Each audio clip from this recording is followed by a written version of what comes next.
Kevin Love made it very, very clear to the Minnesota Timberwolves and to everybody involved that he was not going to sign with anyone after this upcoming season but Cleveland. So essentially it was a foregone conclusion that today's events that have been reported was going to come down. We understand it. I still find it unacceptable on the part of Minnesota. And as fond as I am of Flip Saunders, I'm very fond of Flip Saunders, drop the ball on this. There's no other way to slice it. They can sit there and they can come back and they can engage in revisionist history all they want to.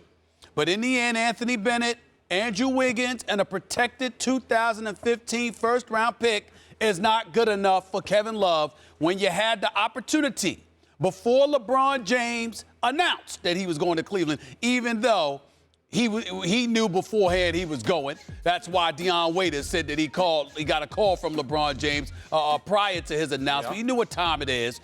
The bottom line is, if you are the Minnesota Timberwolves, you had an opportunity to get Harrison Barnes, David Lee, and Klay Thompson from the Golden State Warriors.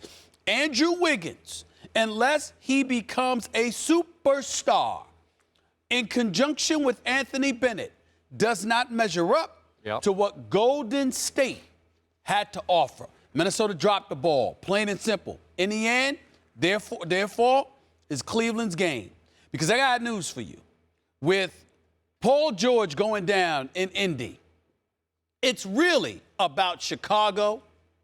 It's really about Cleveland. I understand Miami wants us to believe they're still in the mix. I love it when you diss D-Wade. I'm not. I love it. Listen. Yes, you are. First of all, that's my man. You are. I swear, don't do that. Don't do that because he's sensitive and he'll He's sweeping him under the carpet. D-Wade, I'm not doing that to you. I love it. I'm not doing that. D-Wade is a superstar when healthy. I have to see him healthy. I watched him deteriorate with those knees over the last 2 years. I have to see him healthy. If D-Wade is healthy, it's Cleveland, Miami.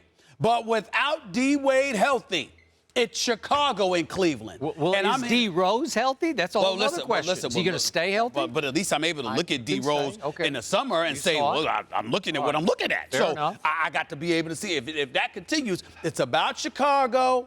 It's about Cleveland. And right now, I got news for you. Based on Love, Kyrie, and LeBron, Cleveland going to the finals. Cleveland going to the finals. My first reaction to this is a big wow. Because if you recall, when LeBron James first wrote his essay for Sports Illustrated and we reacted to that, when LeBron said he was going home, I feared that he was going south because I could not figure how he was going to take a 33-49 team that had just lost Luol Deng and C.J. Miles and Spencer Hawes, who went to the Clippers. You lose that from a team that went 33-49, and all of a sudden you're going to tell me it should be in the mix to win the East? No. But Kevin Love was, at that point, wishful thinking to me. I couldn't really see it because the Golden State deal was still on the table, and Kevin Love hadn't yet made his fateful public announcement, hey, I will sign with only one team, and it's just LeBron's team. Well, all of a sudden, can you blame Steve Kerr and company, and you know all the brass there, but if they're going to rent Kevin Love for a year, are you going to give up Klay Thompson? Seriously. No. What I'm saying to you is that before LeBron decided to go to Cleveland, Golden State was on the table. And there's a very legitimate chance. If you recall, Kevin Love had reportedly stated, I mean, this is what he stated, Golden State or Chicago.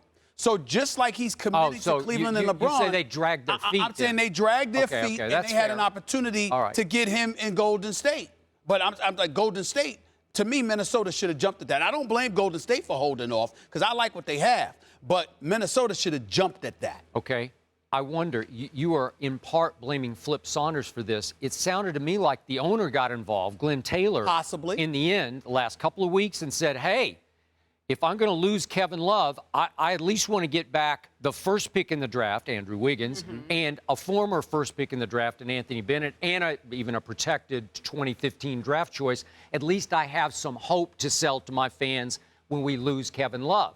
I'm with you. That's not near enough for Kevin Love. And what I don't understand is, why didn't Minnesota then hold Cleveland hostage and say, well, he says he'll only sign with you guys. We want more. We want Kyrie. We're going to hold out here and play chicken. Because, to answer your question, they couldn't afford to wait, because if you're trying to build momentum for the upcoming season, how are you going to do that with a star who has already been on the record saying he no longer wants to play for you? Yeah. And if you're Flip Saunders, where you made the mistake, I say this respectfully because I respect Flip Saunders, where he made the mistake is that I would dare say Flip Saunders was entirely a bit too preoccupied with trying to become the head coach of Minnesota rather than being the executive he was hired to be. Because you have to remember, there were coaching candidates out there available, but Flip Saunders might have interviewed somebody, might have talked a good talk, but everybody and their mother associated with the NBA knew that Flip Saunders was playing the waiting game, trying to convince Glenn Taylor that he wanted to be the head coach, because Glenn Taylor was of the mindset that I hired you to be an executive. Now, I'm giving you this is the insider talking to you now. The Glenn Taylor basically said to him, look, I hired you to be the executive. I didn't hire you back to be the coach. But Flip Saunders has something to prove, because the man can coach. He is skilled and knowledgeable about the game of basketball. And he wanted to prove, based on his exodus from Washington, that he could still do this on a coaching level. The problem is you may have been a bit too preoccupied with that and dropped the ball as an executive in terms of getting rid of Love for the most, as opposed to, in this case, for something that I don't believe measures up to anything that Golden State had on the table.